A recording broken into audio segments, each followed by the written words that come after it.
Hello বন্ধুরা, তো আজকে চলে আসলাম একটা নতুন রেসিপি নিয়ে। তো দেখতেই পাচ্ছ এখানে সাবু আছে।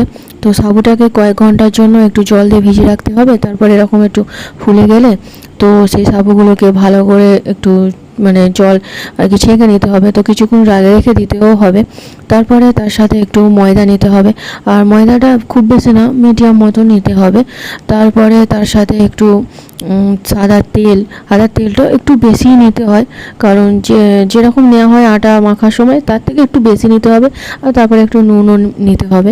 তারপর সেগুলোকে ভালো করে একটু মিশিয়ে নিয়ে ভালো করে একটু মাখিয়ে নিতে হবে আর কি।